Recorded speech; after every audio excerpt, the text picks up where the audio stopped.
मैं अभी कार से आया तो मेरा ड्राइवर जिस रास्ते से मुझे लेके आया तो वहां पर रास्ते में मैंने एक जगह देखी जहां पर बहुत सारे लोग थे जिनको कोई दुख नहीं था, कोई तकलीफ नहीं थी, सब लेटे हुए थे और किसी को कोई दुख ही नहीं था, तकलीफ ही नहीं थी। वो एक्चुअली एक ईसाइयों का कब्रिस्तान था। They don't have any problems। और आप भी चाहते हैं कि आपकी दुख तकलीफ दूर हो जाए। अब कितने लोग चाहते हैं उनकी दुख तकलीफ दूर हो जाए? हाथ कैसे रैपिड नीचे गए सबके ना यार। Problems are a sign of life my dear friends. Problems are the sign of life. जब तक हम जिंदा रहेंगे तब तक समस्या रहेगी। जिस दिन समस्या खत्म हो गई समझ लो जिंदगी खत्म हो गई। और जब आपकी जिंदगी में कोई समस्या ना हो ना तो घुटनों के बल बैठ जाना और ऊपर देख के बोलना, भरोसा खत्म हो गया क्या? अगर नहीं तो समस्या भेज, निपट लूंगा, चिंता मत कर।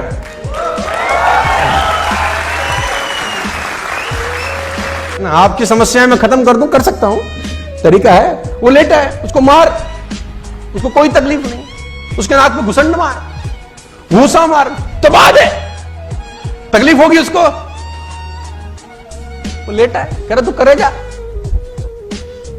तकलीफ हो गई उसी को जिसकी जिंदगी में कुछ ना कुछ चल रहा है।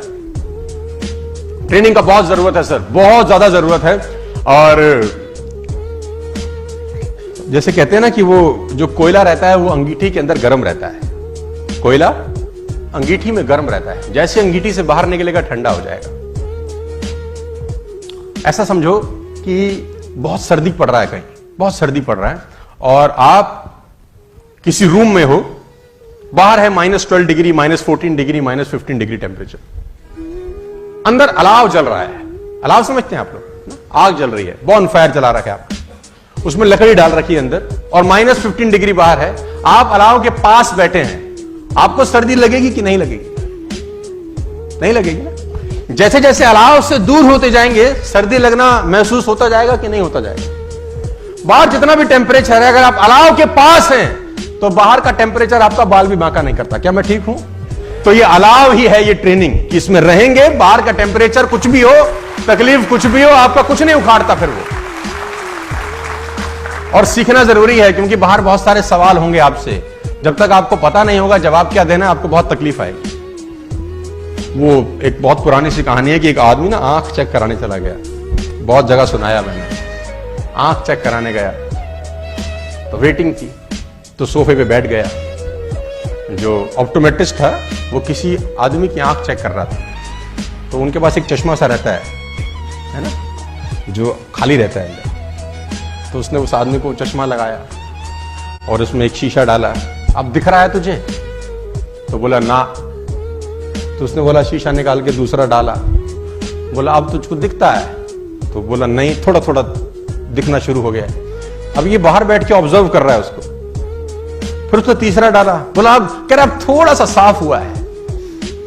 फिर उसने चौथा शीशा डाला। बोला हाँ अब मुझे बिल्कुल दिखाई दे। तो उसने पर्ची बनाई कि बाहर चश्मा बना लिया। अब ये गया, अब इसका नंबर था, ये तो देख रहा था बहुत देर से। अब उसको भी वो चश्मा लगाया जिसमें 2 छेद थे। पहला शीशा डाला तो तुझे दिख रहा है? बोले नहीं। तो उसने वाला निकाल के दूसरा डाल दिया। बोला अब दिख रहा है?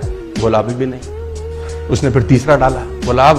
बोला अभी भी। चौथा नहीं, पांचवा नहीं, छठा नहीं, सातवां नहीं, आठवां, जितनी ट्रे थी सारे डाल डाली। अब कह रहे नहीं। तो जो चेक कर रहा था उसने बोला नहीं पढ़ा जा रहा? कह रहा नहीं। बोला पढ़े भी हो? तो बोला नहीं, इसलिए तो पढ़ा नहीं जा रहा।